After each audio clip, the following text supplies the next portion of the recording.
নমস্কার বন্ধুরা, কেমন আছেন আপনারা সবাই? আশা করি সবাই ভালো আছেন। আজকে আমি চলে এলাম আরেকটি নতুন ভিডিও নিয়ে।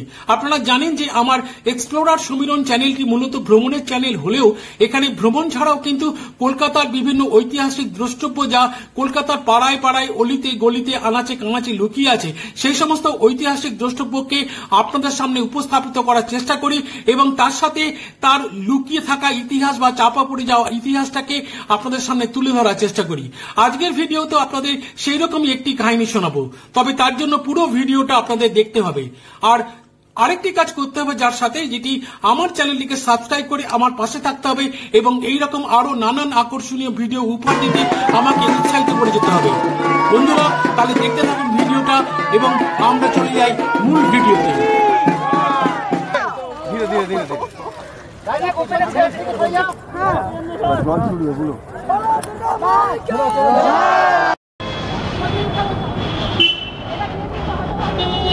নমস্কার বন্ধুরা, আমি এখন দাঁড়িয়ে আছি শিয়ালদার কাছাকাছি আচার্য জগদীশ চন্দ্র বসু রোডের ওপরে। আমার ক্যামেরায় যে নীল এবং সাদা রঙের বিল্ডিংটি দেখছি সেটি হচ্ছে আর আহমেদ ডেন্টাল কলেজের নিউ ক্যাম্পাস। এখানে একটি প্রবেশদ্বার রয়েছে, প্রবেশদ্বারটি আপনাদের দেখানোর চেষ্টা করছি। আপনারা দেখুন, তাহলে বুঝতে পারবেন।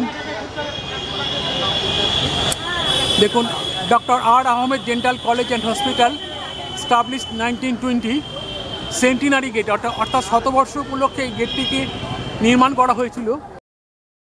এই জায়গাটির অবস্থান হলো বাঁদিকে রাস্তা দিয়ে চলে গেলে এনআরএস হসপিটাল এবং শিয়ালদা রেল স্টেশনে পৌঁছে যাওয়া যায় এবং ডান দিকে গেলে মৌলালী যুব কেন্দ্র এবং মৌলালী ক্রসিং এ পৌঁছে যাওয়া যায়। আপনারা পর্দায় যে নীল সাদা রঙের ভবনটি দেখছেন এটি হলো ডক্টর আর আহমেদ ডেন্টাল কলেজের নিউ ক্যাম্পাস। আপনাদের আগেই বলেছি আমি দাঁড়িয়ে আছি উল্টো দিকের গলিপথের মুখে, যে গলিপথে খানিকটা ঢুকলেই পাবো ক্রিক লেন।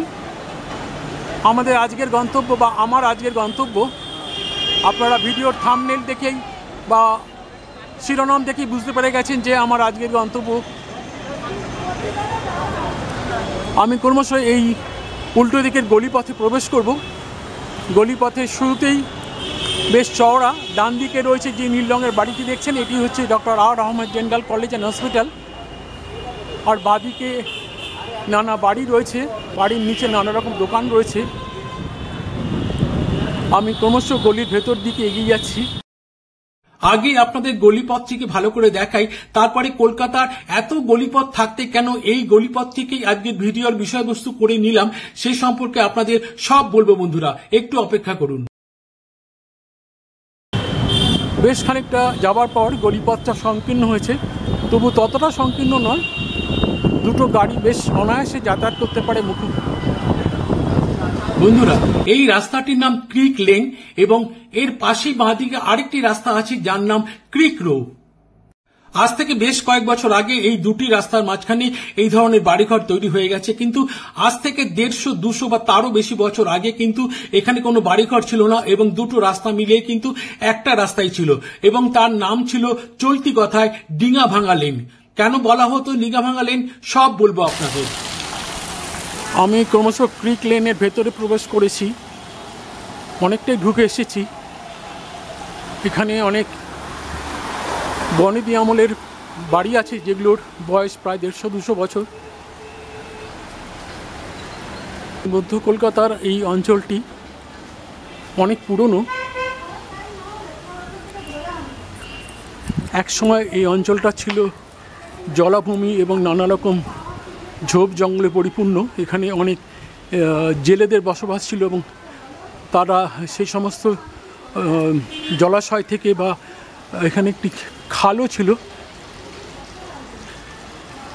যে খালটাকে বুঝিয়ে আজকের এই ক্রিক লেন এবং এই রাস্তার বাঁদিকে ক্রিক রো তৈরি হয়েছে।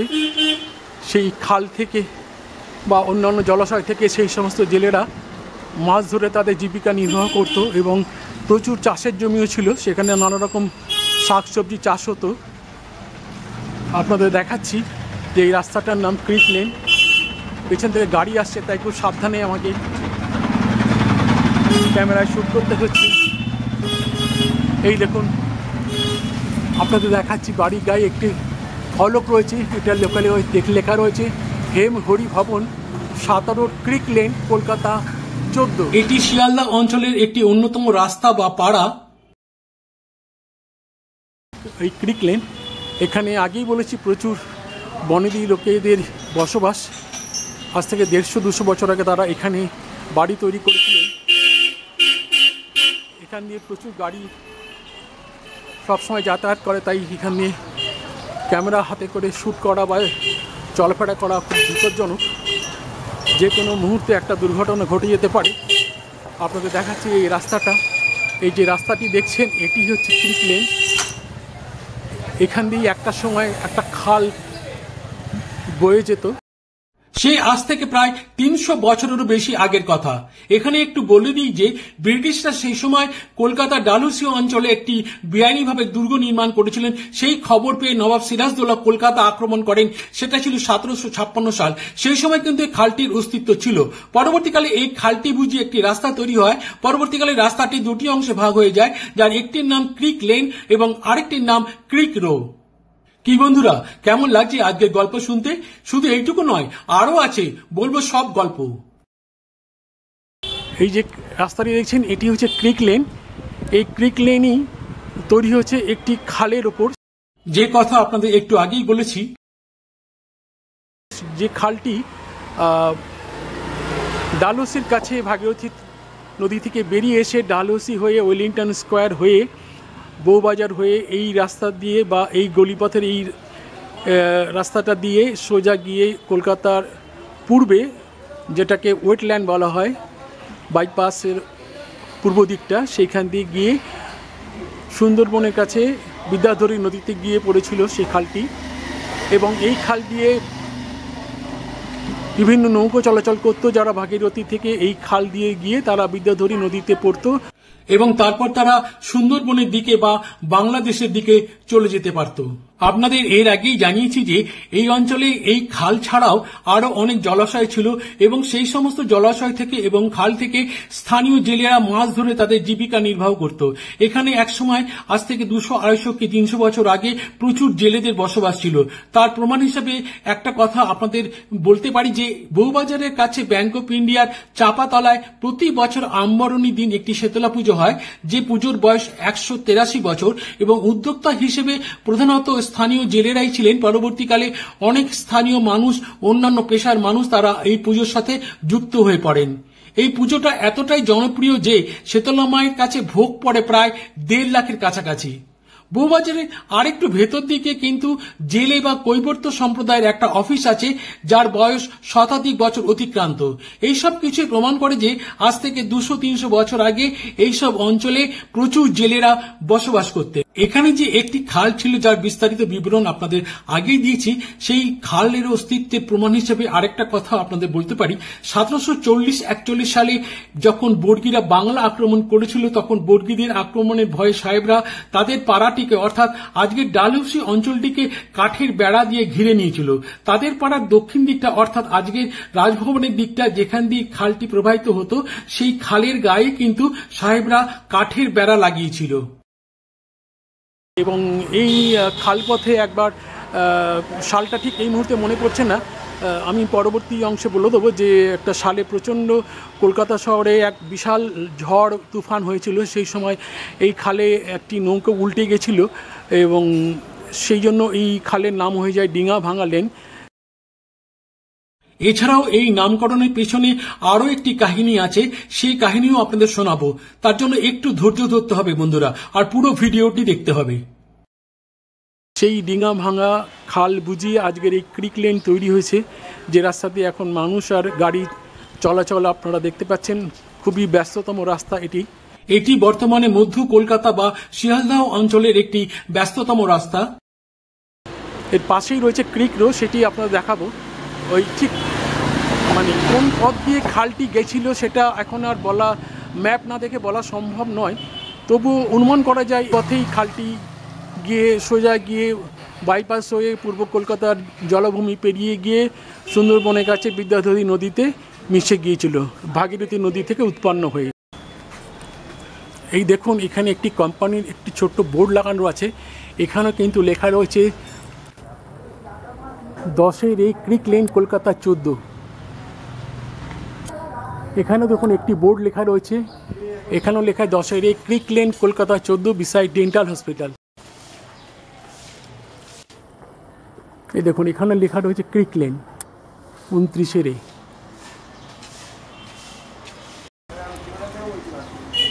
এই গলিপথ দিয়ে খানিকটা ভেতরে ঢুকে পড়েছি।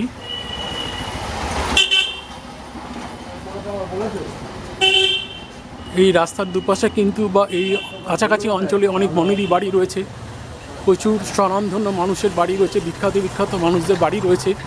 আপনাদের তারই একটা নমুনা দেখাই। এই গলিপথটি যেখানে গিয়ে আরেকটি রাস্তায় গিয়ে পড়েছে বা মিশেছে, সেখানে এই ধরনের এইরকম একটা সুন্দর বাড়ি রয়েছে। আপনারা দেখছেন সুন্দর নকশা করা রয়েছে বাড়ির, সাবেকি আমলের বাড়ি। বারান্দায় যে লোহার রেলিং দেখছেন সেগুলো সে সাবেকি আমলের। আর জানলাগুলো দেখুন, জানলার উপরে যে অর্ধচন্দ্রাকৃতি যে খিলান রয়েছে তাতে যে কাঁচ লাগানো রয়েছে, এটাই যে সাবেকি আমলের নকশা সেটা সহজেই বোঝা যায়। বাড়িটিও বেশ সুন্দর নকশাদার স্থাপত্য শৈলীতে নির্মিত এবং বাড়িটি যিনি তৈরি করেছেন তার নাম আপনাদের দেখাই। এই দেখুন বাড়ির গায়ে যে ফলকটি লেখা রয়েছে, দেখুন লেখা রয়েছে রায় বিপিন বিহারী মুখার্জি বাহাদুর 8/1 ক্রিক লেন। অর্থাৎ এই বিপিন বিহারী মুখার্জি হলেন রায় বাহাদুর উপাধি পেয়েছিলেন সেই ব্রিটিশ আমলে।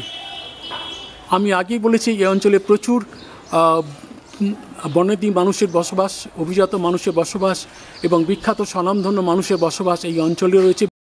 মধ্য কলকাতা বা এই শিয়ালদহ অঞ্চলে তারই একটা নমুনা আপনাদের দেখালাম। রায় বাহাদুর বিপিন বিহারী মুখার্জির এই বাড়ি 8/1 ক্রিক লেনে বাড়িটির আপনাদের দেখিয়েছি, আরেকবার দেখাই। সুন্দর নকশা করা বাড়ি, খুব সুন্দর স্থাপত্য শৈলী। এই দেখুন এখানে একটি বাড়ির গায়ে শিবালয় লেখা রয়েছে, এখানে লেখা রয়েছে 8B ক্রিক লেন কলকাতা 14। এই ক্রিক লেনটি থেকে বেরিয়ে বাঁদিকে রাস্তাটা এঁকে বেঁকে আবার দেখুন সামনে চলে গিয়ে আবার বাঁদিকে টার্ন নিয়েছে, অনেক দূর চলে গেছে এই রাস্তাটি। এই যে ক্রিক লেন, এটা এই রাস্তাটা সোজাসুজি অর্থাৎ শিয়ালদার আর আহমেদ ডেন্টাল কলেজের পাশের রাস্তাটি সোজা এখান দিয়ে বেরিয়ে এসে এই রাস্তায় এসে পড়েছে। এটা বাঁদিকে গিয়ে আবার ডান দিকে টার্ন নিয়েছে, নিয়ে আবার বাঁদিকে টার্ন নিয়েছে, তারপর এঁকে বেঁকে চলে গেছে ওয়েলিংটন স্কোয়ার দিকে। এবং ডান দিকে যে গলিপথটি দেখছেন এই গলিপথটিও এঁকে বেঁকে চলে গেছে বউবাজারের ভিতরের দিকে বা ওয়েলিংটন স্কোয়ারের দিকে। আপনাদের আজকের ভিডিওতে মধ্য কলকাতা বিভিন্ন গলিপথ বা তস্য গলিপথ দেখাচ্ছি। এর আগে মধ্য কলকাতা বা কলকাতার সবচেয়ে সরু গলিপথ নিয়ে আমি একটি ভিডিও বানিয়েছি, সেই ভিডিওটি আপনারা আমার চ্যানেলে দেখতে পারেন। আমি এখন দাঁড়িয়ে আছি সেই ক্রিক লেনেই।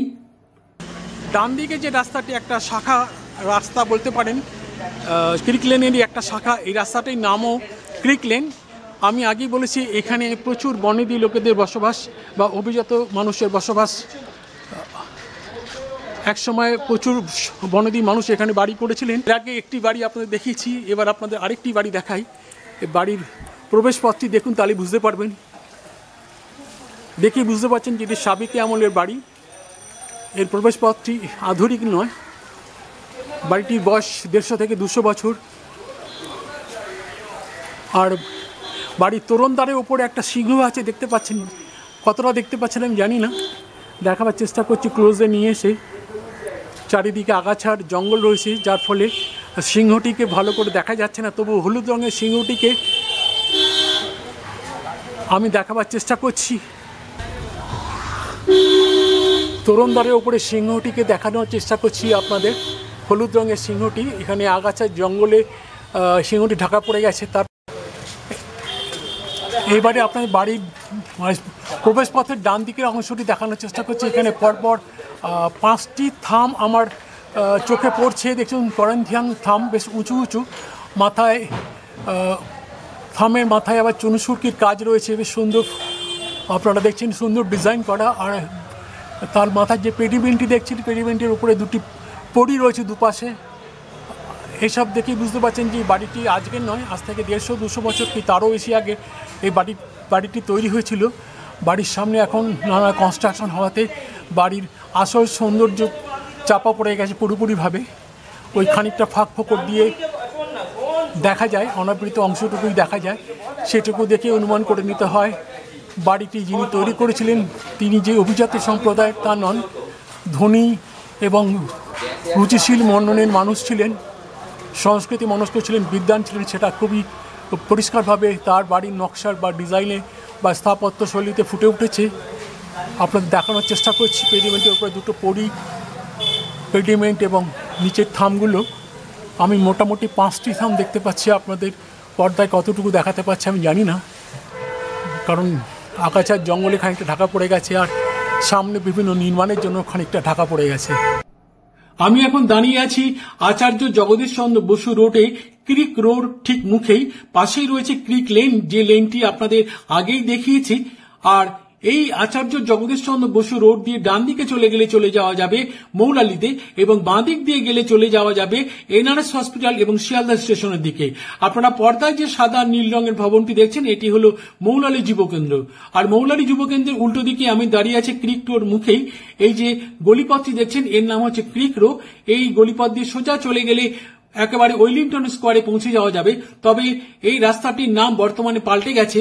আপনাদের দেখাচ্ছি কলকাতা পুরসভার তরফ থেকে এই গলিপথের মুখে একটি বোর্ড লাগানো হয়েছে। সেই বোর্ডটি আপনাদের দেখাচ্ছি। আপনারা দেখছেন সেই বোর্ডে লেখা রয়েছে স্যার নীলরতন সরকার সরণি, অর্থাৎ এই গলিপথের বর্তমান নাম স্যার নীলরতন সরকার সরণি, যার আগের নাম ছিল ক্রিক রো। এই ক্রিক রোড ইতিহাস অনেকটা পাশের ক্রিক লেনের মতনই। তবে শুধু গল্প শুনলে তো হবে না, গলিপথটিকেও ভালো করে দেখতে হবে। চলুন বন্ধুরা, গলিপথের ভেতরে প্রবেশ করা যাক।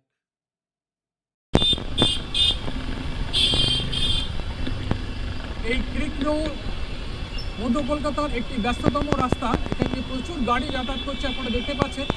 তার মধ্যে আমার আওয়াজ কতখানি রেকর্ড হচ্ছে আমি জানি না। যার বর্তমান নাম নীলরতন সরকার সরণি।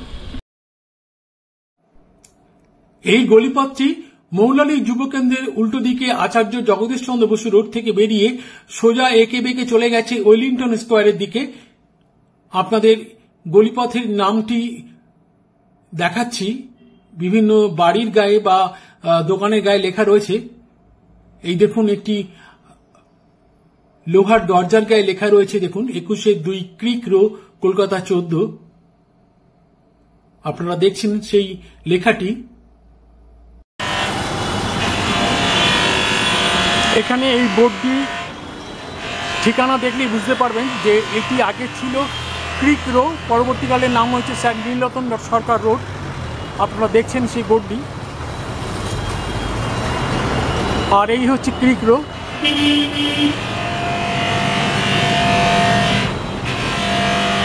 অত্যন্ত গুরুত্বপূর্ণ এই রাস্তাটি, এখান দিয়ে প্রচুর গাড়ি চলাচল করছে।